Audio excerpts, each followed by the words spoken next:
This meeting is being recorded. Hello, everybody. As you know, I'm Dan Winter, back with you again, and I'm here joined by Professor Ralf Otterpohl from Germany. Hello. And as you know, Dalia Ali from Egypt. Hello. You know that we've just done these last 4 recordings with Dalia about her intense communications with Thoth and that family, which have some pretty serious messages. And Ralf Otterpohl spoke at our last conference, among other things, and the recording is at the conference recordings, fractalfield.com/2024. And among other things, Ralf talked about some of his work with hygiene, about releasing ghosts from the land and what effect that had. But first, shall we do just a little intro, Ralf, you know, who you are, just a 2-minute, if you like? Yeah, sure. Yeah, thanks for inviting me. I'm basically a water engineer from water engineering, but I have dealt with geomancy since a long time. And so this is something where I now find that working with the environment, restoring the land, we do this with like improving the biology and regenerative agriculture, agroforestry, food forests, family food forests, and all these measures. But it turned out the most important issue of all is to take care of the flows of vital energy, because that's the base of all, of growth, of happiness. And so that's where my 2 fields of interest merged nicely. And so now I'm a geomancy teacher and like rural development consultant. And what university were you associated with? I had been teaching at Hamburg University of Technology until recently, but now I've retired from that, and now I'm a independent freelance consultant. Most of Professor Ralph's books, many of the books that we're including his recent one, focus on regenerative agriculture. And it's wonderful that Ralf has integrated this spiritual aspect of how the plasma spirits of ancestors in the land, and that's what we want to talk about today. And now maybe a little more intro from Dalia. Like Dalia has been telling us stories about her integration with the Thoth memory, which have been amazing, and her background in Egypt, and she's also a filmmaker. Dalia? So yeah, my name is Dalia Ali, and I was born in Egypt, and professionally my craft is film editing and filmmaking, specifically documentary films. And I've been on the spiritual journey, training in the background as a shaman for my galactic family for years now. I would say since 2015, 2016. But really, it's been a preparation all my life, really. And recently I've had a major awakening experience where I've connected to the life essence of and the Ka of Thoth and Horus and other female beings in like Isis in my ancient galactic family. And they've been guiding me to do this shamanic work with the land. So I've been traveling around and clearing, let's just say, as I go. So I've been doing work here in Egypt, and before that, it was in Germany, Berlin. So far it's been Berlin and Egypt. And those are some of the stories we're going to tell today. The last 4 films we made with Dalia are at physicsofsoul.com, and the plasma physics of soul is a conversation for today, actually. We're going to use examples of recent work that Professor Ralf and Dalia have done about releasing ancestral spirits. And so I thought, now this is my excuse, as usual, to do the 5-minute, well, here's what I think the science is. This is my 5-minute intro to how I would see the science here. So remember when we believed, after some work with things like Therify plasma and other work, that we understand a bit more about the physics of how ghosts are actually released. Specifically, as you know, we've been discussing the physics of death for many years, goldenmean.info/immortality, and the Cleuvet form constants you see at death are an indication, among others, that death is a compression event electrically in order to embed you into that array and achieve distribution. Literally, we call it coherent longitudinal array, which we now believe is literally ancestor memory. And we think we understand a lot about the physics, that there's a certain frequency signature. Included among those would be the Schumann cascade, which makes you centripetal enough to embed in that array and be absorbed into ancestral memory, collective unconscious communion of saints. So, for example, if we really understood about the physics of death and the physics of ghost and the physics of living plasma, I was just thinking today, well, maybe now we understand more about Christianity. Dalia and I were joking the other day about You Do Not Want to Be the Left Behind. It's the most popular big book beside the Bible among religious fundamentalists. And the left behind are those who cannot go through the rapture. Now, they say that when the rapture comes, the ancestor spirits will be released. Now, we actually believe we understand more of the physics here, that for example, we know that when galactic and planetary alignments converge, the plasma density of the Earth becomes increasingly centripetal, literally when the rapture comes. And these alignments, what sometimes called the photon cloud and the galactic superwave, many names for these things. So these compression events, we think, when the globe actually has the plasma centripetal, quote unquote, going to the next dimension, means the next superposed harmonics in the cascade of compression, enabling the release of what we might call dizzy ghosts, or those who did not succeed at the time of death in being embedded into the ancestral array. And so their plasma was then localized and a bit stuck. And this gets us today's conversation with the experience of Professor Ralf and Dalia. So Dalia had an experience where Thoth went with her to an incredible graveyard near Berlin, the Berlin Wall, and did some incredible, powerful release there. I think we should, but let's do, Ralf, your story first, if that's okay. So Ralf, when I was super impressed when Ralf told this story, I think we were on vacation or something. Was it island near Denmark? I know you've done this work in many places, but you actually discovered that kind of like the whole village seemed depressed and the fertility was bad. And you discovered there's lots of dead spirits from wars and they're stuck. And therefore, and when you worked on that, it made a huge difference. I thought that was a wonderful story, Ralf. Whoops. Are you muted? Yeah. Go ahead. I was really impressed. That was sort of how this work came to me, to work on the larger scale, and that was on the island of Helgoland in the North Sea. It was beautiful weather. I had a great time, and still my energy was going away. I felt worse and worse. And then I realized that the very environment was like sucking my energy. It was so low that I sort of got unhappy without doing anything in best weather, in like being on the beach all day and outside. That is very unusual. And so then I researched for the reasons for that. And it was like the big energy line, the ley line of the island, a huge one, was sucked out by parasitic entities, and that was sort of making the energy so low that you can actually not really feel happiness so easily. You didn't, and very few smiles were visible.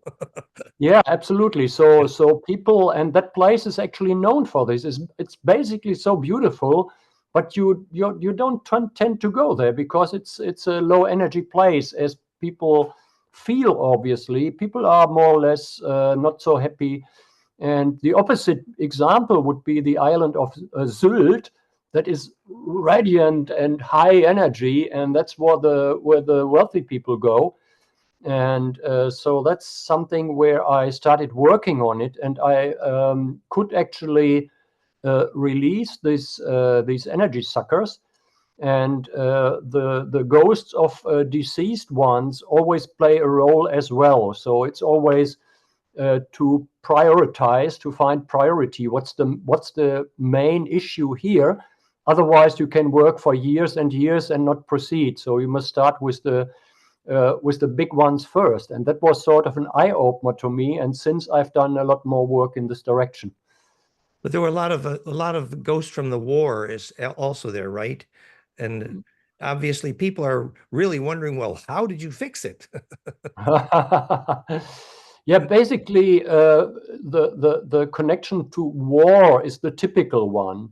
And meanwhile, I strongly believe, I have reason to believe, that the reason that wars are made so often is to traumatize the energy fields to be able to suck it out by entities that are pushing people to war.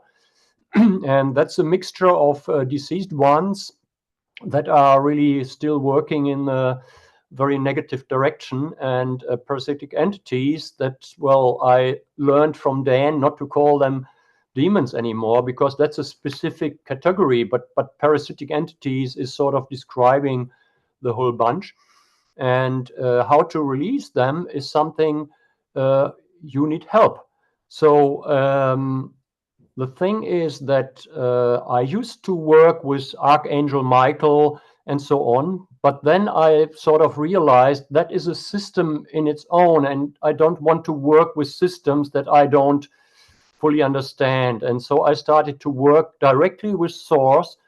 I'm asking Source, with my fractal connection to Source, in my power with the connection of Source, I asked suitable beings to be sent to help with these parasitic entities, to send them into being confronted with what they do. And the technique is nicely from the anthroposophes, that is the angel cloud of angels that will grab the parasitic entity and work it through. And through that process, they are realizing the wrongdoings, because they are stealing vital energy. So it's the worst theft that is possible, because that's stealing life, basically, from plants, from nature, from humans. And it's not acceptable, and we shouldn't accept this anymore.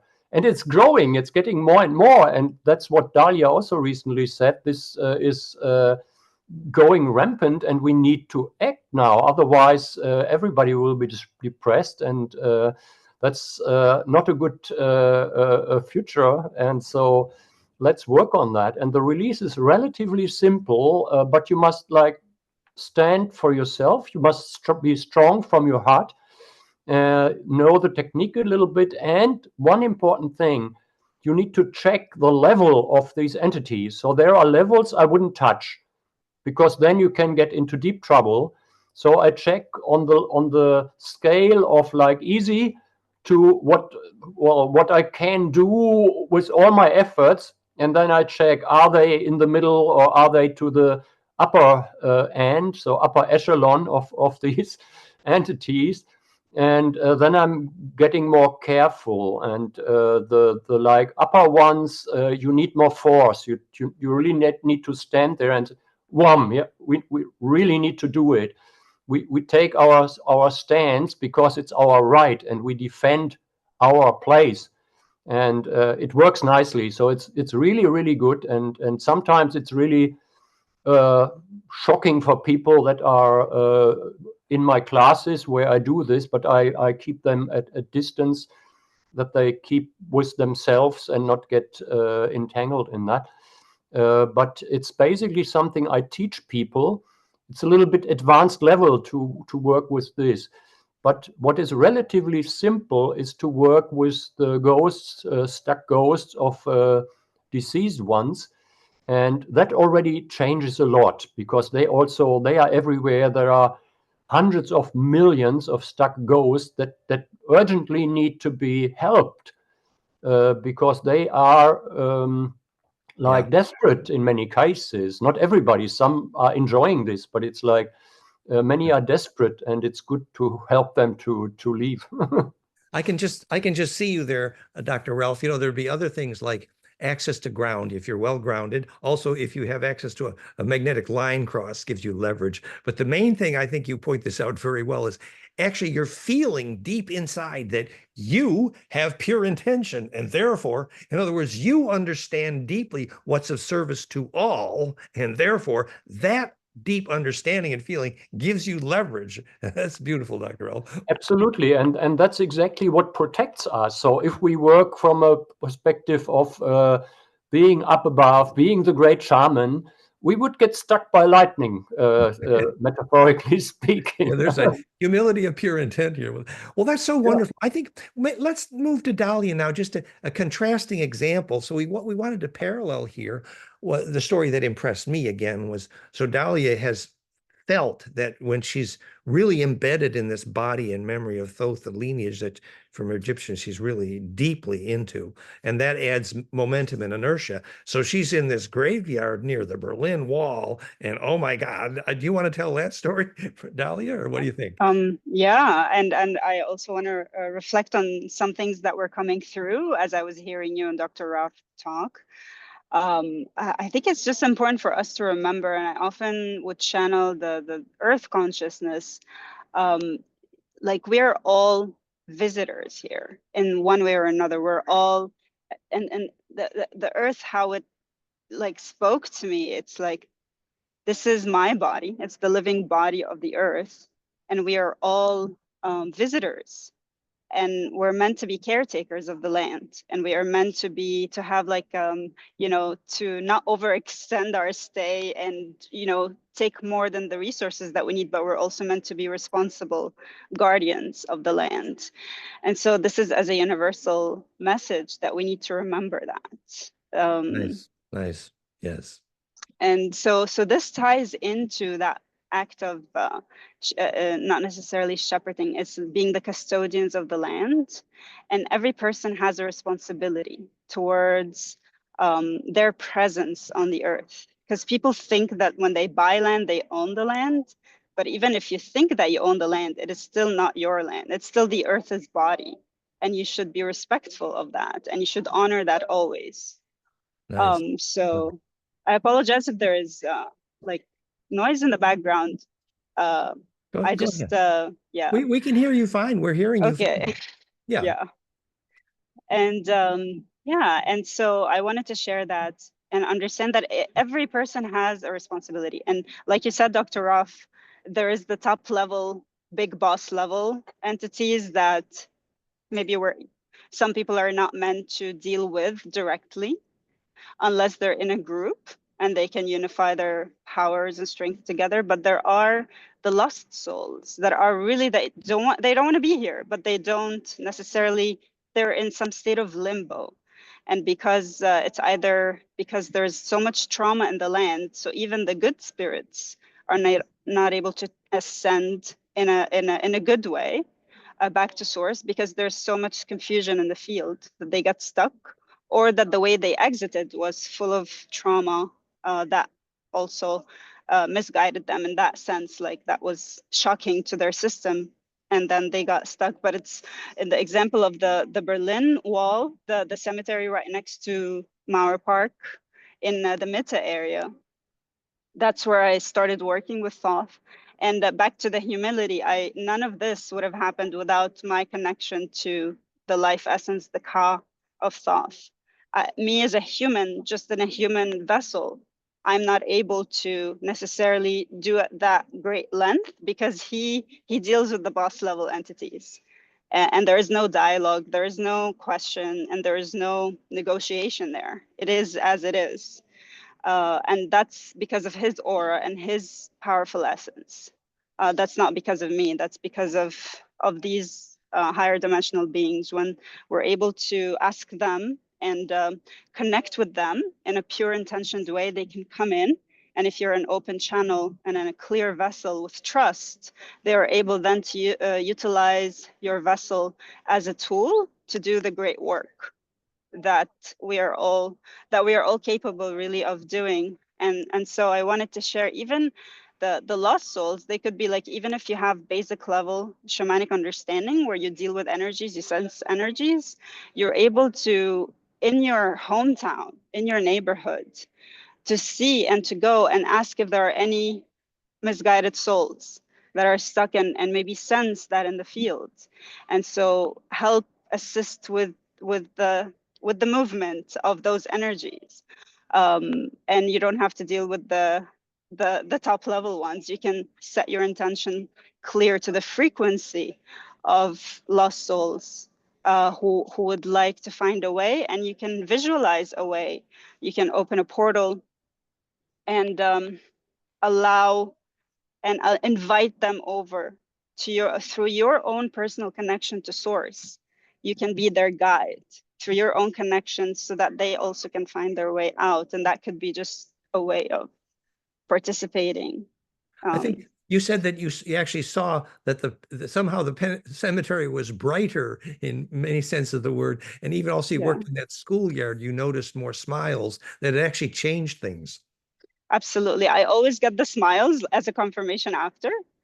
And there is the bliss frequency. And I'm sure a lot of people can tune into that. It's almost like the air is more crisp and the light is more glowing.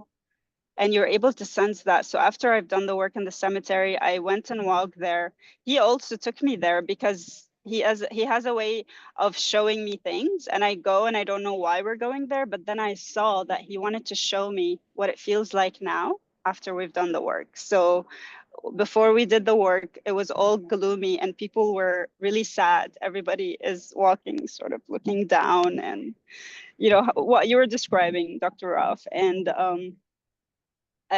after we did the work, all I could see was the smiles. Oh, but the first time we worked, the gateway of the cemetery, all the gateways were closed. So that could also show you, because cemetery caretakers, if they're closing the gate, also that doesn't help the spirits, the lost ones, to find their way back home. Because they're still between the human life and consciousness, and if they're confused and they see that the gates are closed, they might get stuck there too. So the act of opening the gates. So what happened after we did the work the first time, and I went there to visit 2 days later, the gate was open. At the gate to the cemetery, it was a huge gate. And that's where I did the work the first time. It was not the main gate where people enter. It was a side gate where they had the chopped wood on the left. And so that's where I did the work. And because you're setting up the field, automatically things will harmonize as a result. So 2 days later, the gate was completely open. And I could feel that the flow and that the smiles are still there. And that bliss frequency was all around like a glimmer in the air. And you could feel it anytime you walk around. Yeah. It's so beautiful. And so we're talking about the, sort of the electrical aspect of ghosts and plasma and ancestor memory is actually a circulation in what we call the longitudinal or plasma array, or literally what Aboriginals call songline dreaming track. And they're very conscious that if you're not circulating ancestral memory, you haven't had a good day. And so if it isn't circulating, and then there's the aspect of the fertility aspect. Do you want to speak to that a bit, Professor Ralf, as well? Yeah, sure. There is an old saying, da wächst kein Gras mehr in German. So that means no grass grows anymore. And that is like a word for a devastated field. So after war, people say, da wächst kein Gras mehr. So it's so devastating that even plants don't grow. And that's a real observation. And meanwhile, I have, sort of very clear experience with like places where plants grow nicely, where the energy is high, and where energy is low. And so that's one of the main factors for all growing trees, for agriculture, for gardening, but also like for like feeling happy in houses. So the level of energy is the most crucial thing. And so looking at that and sensing that, taking care of it is crucial. And this is really a sort of emergency call. So it's like really we need to take care of it. It's not taken care by others as it was until recently. We were children taken care of, but now we are getting adult, and we need to take care of our own environment. We have to take care of like not being sucked out by stuck ghosts or by parasitic entities, or also synthetic entities. That's an increasing problem. So we have like programmed life forms that are like coming in through Wi-Fi, through internet, through mobile phones, and so on. It's a huge issue, and so we have to clean up. So, like as we learn to clean our teeth daily, we have to do our etheric hygiene daily, and that includes the surroundings.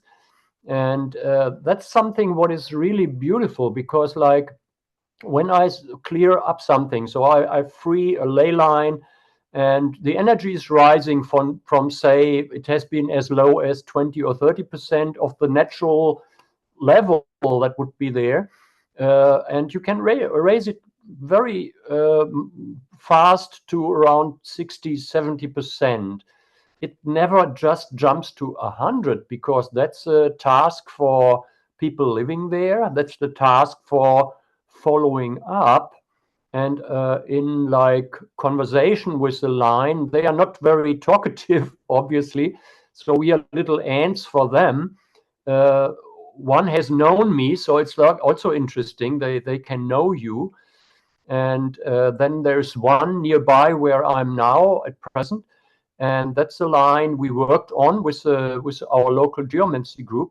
And we wanted to like get in touch, but it was sort of repelling us a bit. And then we asked why, and it was like, will you come back? This is not for just being here once, but the line wanted reliability. It wanted us to come back. And only when we gave it the picture, yes, we will come here, we live here, we come here, and we have done that. So you must be really also following up on that.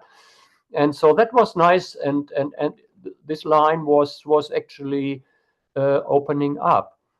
Yes. And a recent example from last weekend, I gave a geomancy seminar. So giving it in December in northern Germany is maybe not the best idea.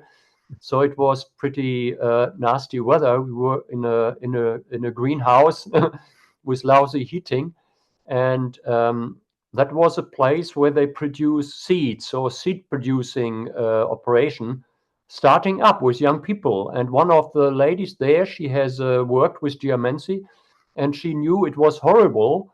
And so they invited me to give a seminar on how to clear that up.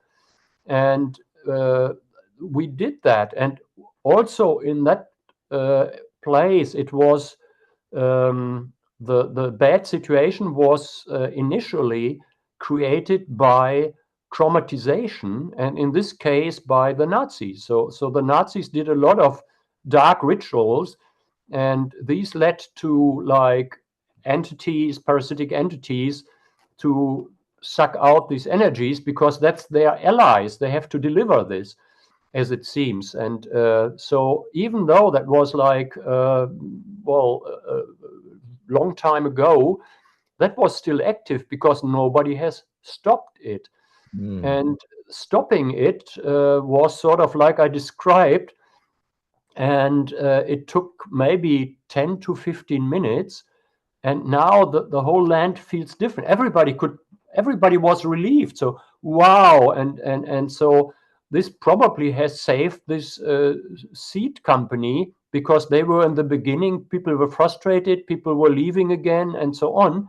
And now the energy is good, the plants will grow better, not so many snails, because also when the energy is low, you will have infestations with different pests, and it all plays together. And it's the key issue. So if we don't get that done, it will get very, very difficult.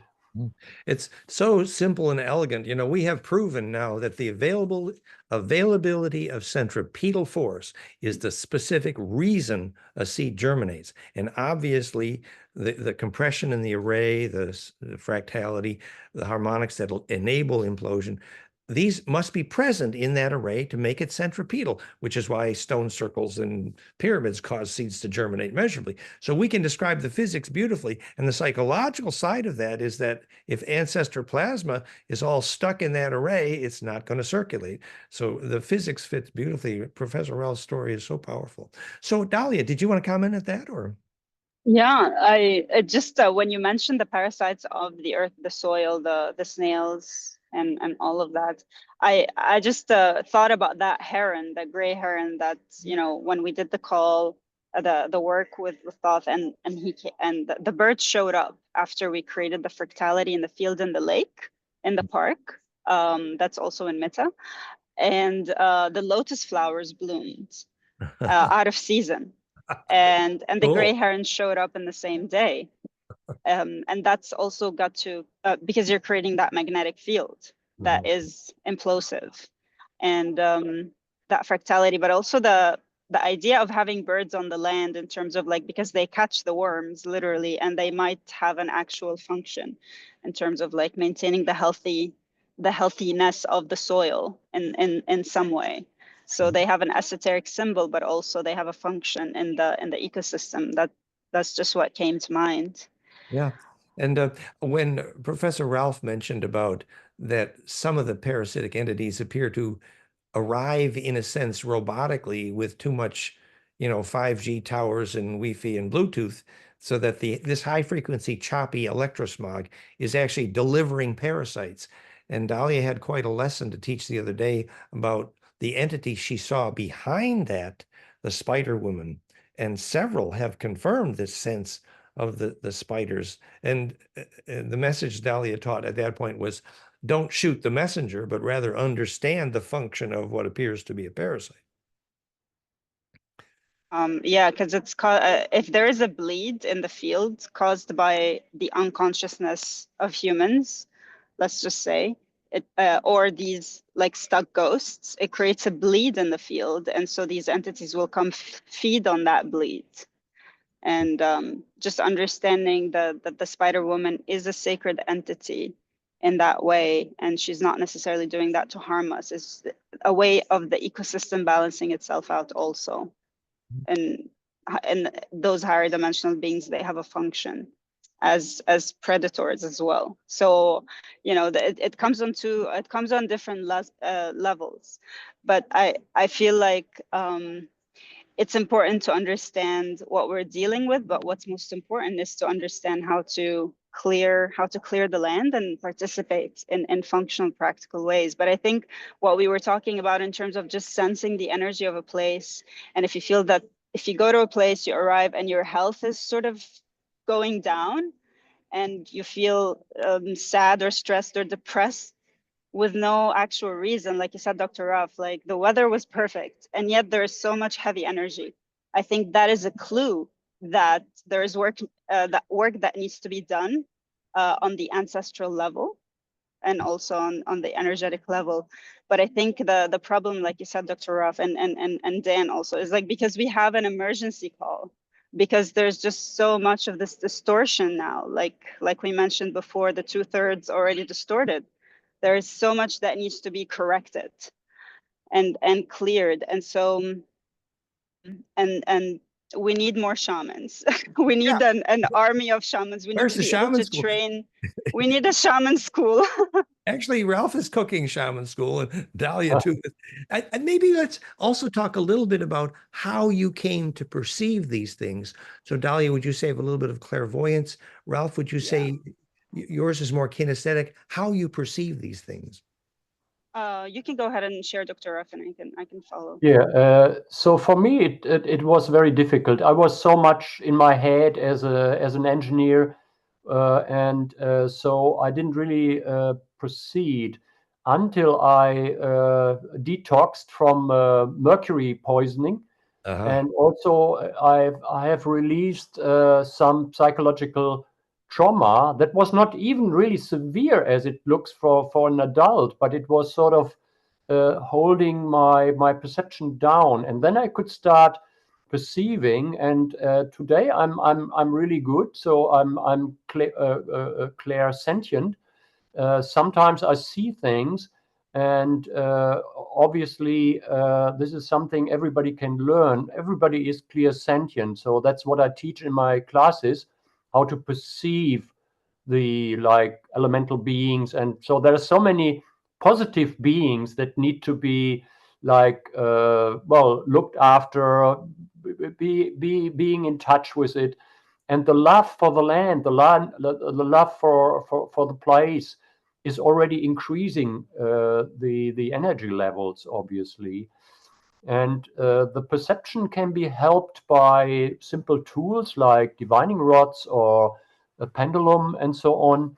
And the key thing is to do this in a very grounded way. And so it's probably not advisable to like link up with higher beings like Dalia does, unless you're very well trained and you know exactly what you do. Otherwise, that may be very dangerous. But on the other hand, you can learn from the bottom up to how to perceive and learn these different techniques that are not very difficult. And now many groups are forming. So we have many local geomancy groups. They meet every second Sunday or something like that. And that's encouraging. So the interest is peaking. So my classes are full. And so that's, yeah, it's a great sign. So that's great. And so that's something where we will see a lot more people doing it. But at the moment, I also see, I agree to Dalia, that a lot of the land is like low energy. And sort of we need really some powerful moves to free ourselves and to like make the regions radiant. And we have a lot of challenges also on the physical level. So like, as you may know, like we have a like with wind energy, we have a complete craziness in Germany. And they seem to cover the whole land with such wind energy Yeah, which are units. horrible for the magnetic life. Yeah. Completely horrific. And now it seems there is a huge energy center in Germany, Paderborn, in the middle of Germany. Paderborn, And it looks, yeah, Paderborn. If you drive there, they encirculate this with thousands of huge, tall of these turbines. And it would make perfect sense to cut off people from the vital power. It's absolutely crazy. That's intense. That's intense. Yeah, that very important point. You know, we're talking about how you began to perceive these things. We have our friend Stefan Cardino, who was a geomancer, quite advanced teacher, but then he had this sacrocranial adjust and he had this kind of rush of Kundalini. And then he became clairvoyant. He could see the Hartmann-Curry pay line. So that's what I was thinking of, you know, how you began to perceive. Dalia, would you call yourself a little clairvoyant sometimes, or? I would say so. Things I also sense things. So when I'm working in the moment, I do not think at all. Like there is no thought. There is no. I have to be clear-minded. I have to have no thoughts so that I'm able to be a clear channel and do what's necessary to move the energies with the guidance of thought. And so I do not, while I'm working, I do not perceive things and I do not ask any questions, because that was more safer for my human vessel not to be exposed. Because at the end of the day, the human vessel, when you know what happens or what is happening or what caused these entities or what these entities are doing, that could alter your neutrality. I must be very neutral and be a pure channel in that way. So I am not shown exactly what is happening while I'm working, but after the fact, I could reflect, but I prefer not to ask questions because I think I can feel the energy of these entities as I'm working with them, and I perceive some of them at certain points. I would witness thoughts like what he's doing in my body, lifting an entity like so high up and just lifting it so much higher up than me, and I perceive that it's a huge sized entity, sort of like Hulk type beings. Hulk. And yeah, that kind of like level of size, and these are very stubborn energies. And so it's better that I do not see when I'm working. But I do sense them, and what you were saying, Dr. Ralf, is sometimes it takes 15 minutes, and it's true. Sometimes it takes 15 minutes to 30 minutes. Sometimes it takes about an hour. It depends what kind of entities you're working with. But if the worst ones I've ever dealt with are the ones found in children's schools and on playgrounds. Unfortunately, these are even worse and much bigger than the ones that I found in the Mauer Park cemeteries. Like, we're talking there are types of ghosts that maybe belong to rich and powerful people, and they just don't want to let go of that materialistic power, and so they remain and they wreak havoc that way. So it's a stubborn existence because they're latching on to a certain level materialistic existence. And so these are stubborn, dead ghosts. But the other entities that are predatory in nature that are found on school children are much, much worse, on the playgrounds. Much, much worse. And That's a bit scary. There is something I want to say to that. We shouldn't really look at this as a big disaster and things are going very bad and there is hardly any chance to recover. This is our exercise. It's our theater where we have challenges, and the challenges are growing, but our methods and the means are growing as well. And in the young generation, like Dalia and even younger, there would be more people. It's a small percentage as it seems, but some of them are so good without any training. And so there are a lot more people than we think. They are not doing this in an open way, maybe, but just as they know how to do these things, and I know examples for that. They do amazing things just by passing by, and so I think I'm optimistic that we get this going. But on the other hand, this widespread ignorance is so unfortunate. It's like if people are willingly not seeing reality, that's something what is sort of inviting problems, and that should not be done. That's why we're here. Yes. Well, maybe since maybe you wanted to say a bit more then about. Dalia made the point that we shouldn't consider these, even the plasma entities looking at the souls of kids, necessarily as just evil, but rather as part of a very larger plan where the humans are being sorted. For example, we gave the example, well, when you put the wolves, and they're not exactly a parasite, they're a predator, but when you put the wolves in with the deer at Yellowstone, the deer got a whole lot healthier. But that's a little bit hard to swallow when you're talking about the souls of kids. But maybe I agree, Dan, but I want to clarify something. I see a difference between man-made, human-made parasitic entities that are created, like Dr. Ralf mentioned, the Nazi rituals, the black magic rituals, ritual sacrifices, stuff that predatory on children. That's not necessarily the same level of higher dimensional beings that I'm talking about. This is man made out of ignorance. And so this is where, based on my understanding, this is where the confusion is. So from the big picture, we can understand that everything has a function. But in our day-to-day reality, we must be in complete discernment and not be wishy-washy about any of these entities that are predatory on lives.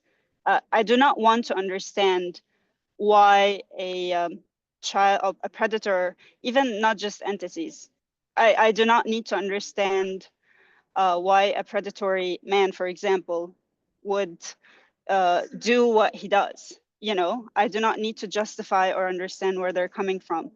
And it just needs to stop.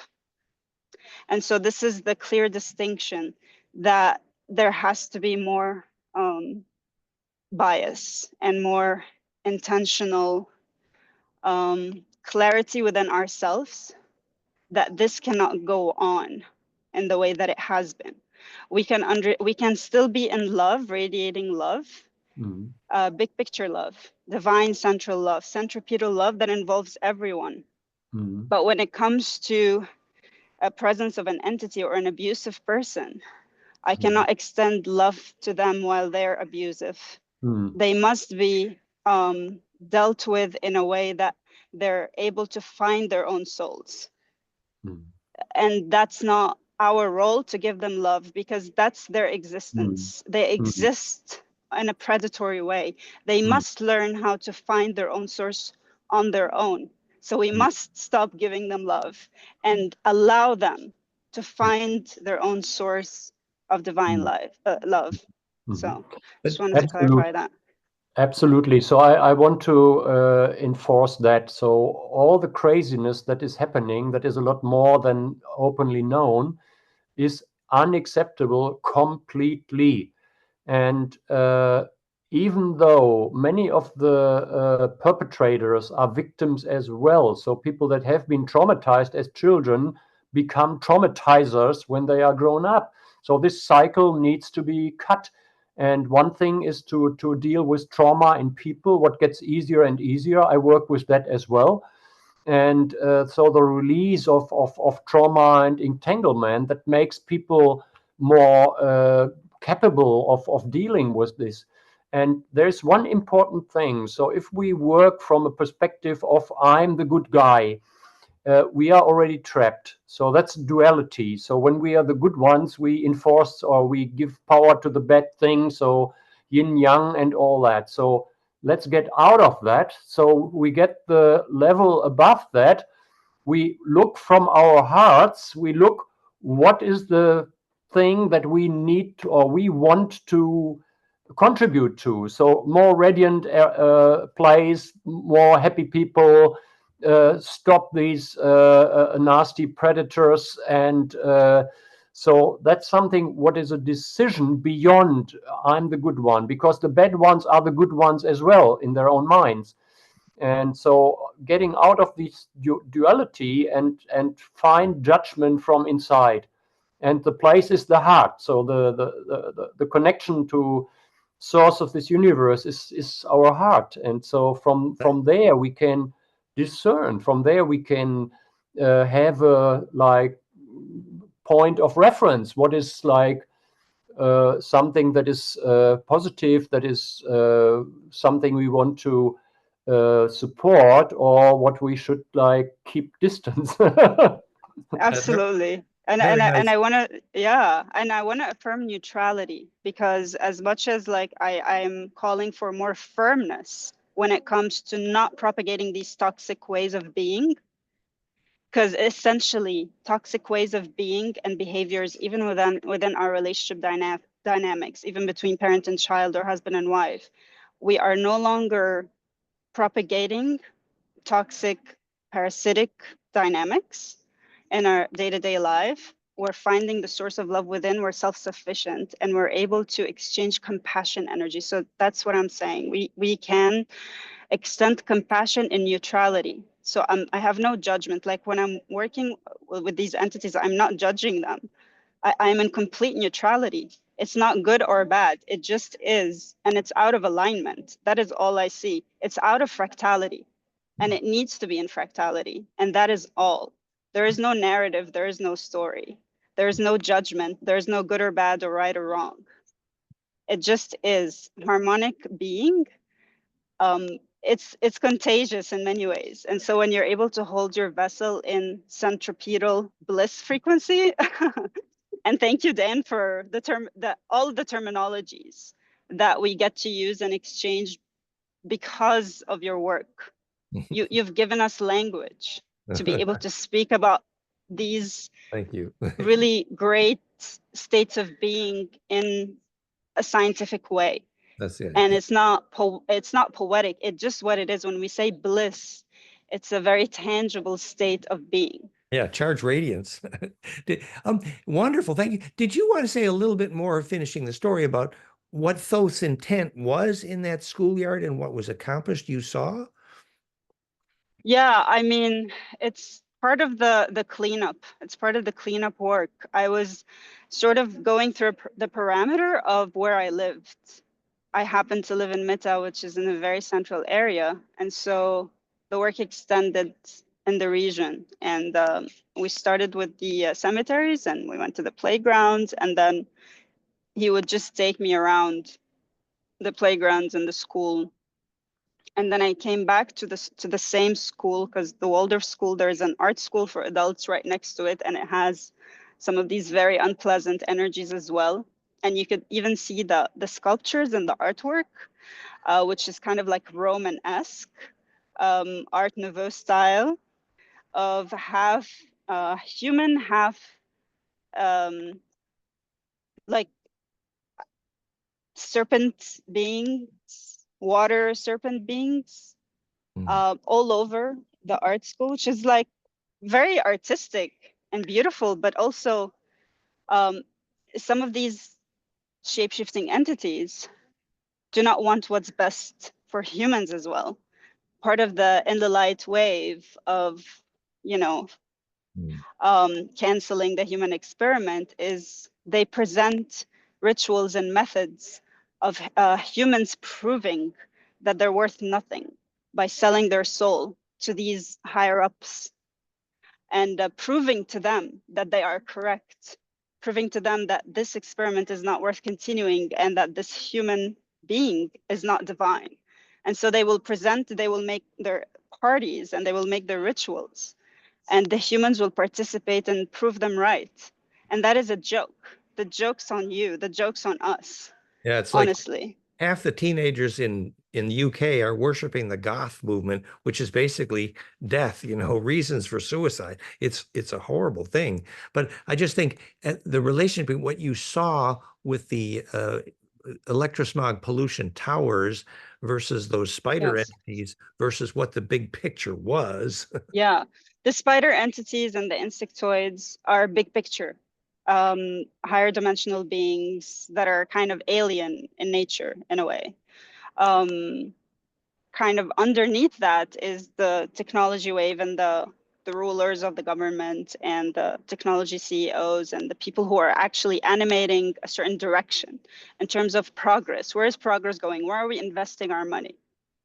And then we get to the lower level stuff of like, how do these companies operate? How do they keep their power dynamics? And what sort of sacrifices are happening on the human level to animate that?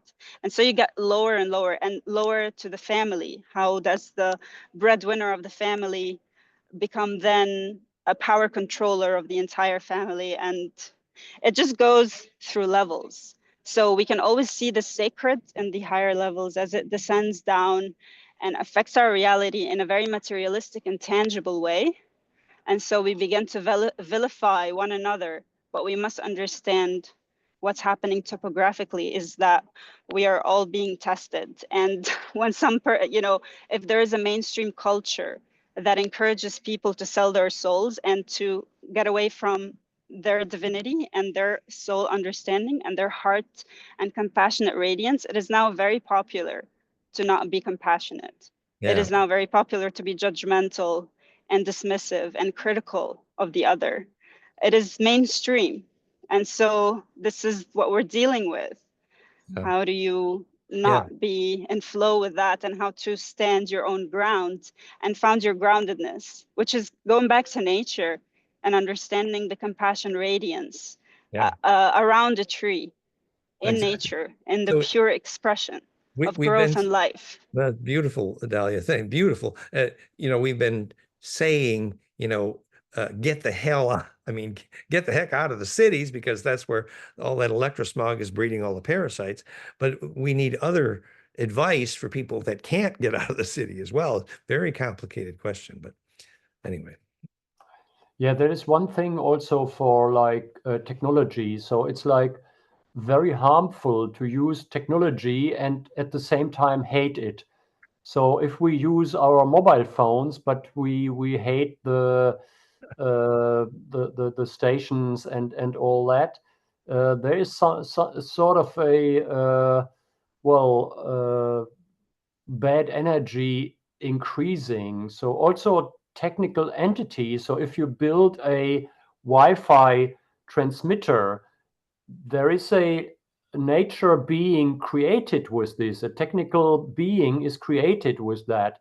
And if you perceive that, they are sort of like slaves if nobody tells them what to do. If nobody says, well, thank you for your service, we can use this mobile phone, thank you for that. And you can do this service with love, and it will end one day. So when this unit is dismantled, you will be free for going elsewhere. This is so harmful, and parts of the nastiness of the the towers, the cell towers, is that they are not harmonized. So that's also part of what we do in geomancy, to harmonize these with groups so people perceive them. And so that is already also a relief. So how do we deal with technology? And so we can maybe increase the positive side of it, and of course develop stuff that is like on the positive side, and not like the most harmful frequencies that have been applied mostly. We are lucky in Europe with the 50 hertz It's network. a little better. A little better. It's a little better. But but it reminds me so strongly. I was dealing with Marie Zupa and the team of theosophes who were doing the clairvoyance of subatomic particles, and she was doing these beautiful graphic pictures of the Anu. Turns out that the subatomic particles, when they're in nature, when you look at them clairvoyantly, you actually see twinkling joy. It's amazing. So subatomic particles themselves have twinkling joy. There's lots of evidence. The theosophes have all kinds of artwork. However, you take that same subatomic particle and now it's trapped in some aluminum. Now, the high voltage they use to fuse the bauxite literally means that Anu, that subatomic, is now in jail. I mean, hell, actually. And aluminum plant factories have some of the worst eco and health disasters on the planet, because the physics is that the existence of aluminum itself is out of embedding, out of harmony, out of distribution. It's out of everything. So might literally be, if you understood electrically the definition of evil, which is simply failure to embed in that sense. And so when you touch some aluminum, your hand goes numb because, yeah. Wow, that is incredible. So amazing. That's so amazing. Failure to embed. Yeah. So the happily ever after is, now that we understand that, we can fix it, hopefully. Yeah, and that applies to the human as well, when they're stuck in their office cells. Yeah, exactly. In an aluminum building. That's right. For 8 to 10 hours a day with no sunshine and no fresh air. Yeah, they're just and other people's stress around them, the stress energy of others around them. Stress and electrosmog and aluminum, and this is the average office today. I mean, it's literally hell for souls by definition. So, absolutely. So this is we're freeing the person. We're freeing the person, but also we're freeing the spirits, the entities, the stuck ghosts, but we're also freeing the living plasma. So not just those of the souls of the dead, but also the living as well. We need to free everybody. Yeah. Well, I think that's our happily ever after, guys. Yeah. Thank you. Is there anything else you wanted to say, Dr. Ralf? I think we did pretty good today. We've got about an hour and a half here. This message is to be continued, so we're putting these at physicsofsoul.com. Professor, do you want to tell people how to reach you, the name of your book, and your web or YouTube briefly? Yes, I can be found in YouTube mainly, because I have what I find is in YouTube, in also something in English, a little bit in French, but some in German. But just enter my name in YouTube, you will find a lot of material on my end. And I'm, still writing on the improvement of the book, Blueprint for a Good Future. And so that is something that will be coming out in a while. But I find so many things that are also that need to go in there, including what we discuss now. So things are moving so fast that publishing is still a little bit delayed, but it's all that is in the making. And in YouTube, there's a lot also on restoration, how to deal with water, with wastewater. And restoration of the globe is going very fast. So it's the people doing it. It's not like governments that are sort of sleeping in this matter, but so many. It's becoming a viral movement to make family forest gardens, for example, in Sub-Sahara Africa, West African countries. In India, it has become a big movement through this famous actor there and Pani Foundation. And this is so great. So despite all the craziness, so much is going on into a really, really good direction. And we have to be thoughtful of that. Large parts of the world population is not in this mindset of materialism and being in aluminum buildings, but a large part of the population is like outside a lot. They are connected to family, to friends, and they are living a lot more in a spiritual way. And so I think that keeps the balance, but we need to learn to do that as well in the West. That's great. Thank you, Dr. Ralf Otterpohl. We'll have links in the comments for sure. Thank you so much. And Dalia, any last thoughts or connections? Yeah, I think the work that Dr. Ralf also did in the last conference we attended in south of France was great when we got to work with the land. And I hope in the next edition we can have more experiential work with people to, you know, allow them to experience that for themselves and sense into the energies and the magnetic lines.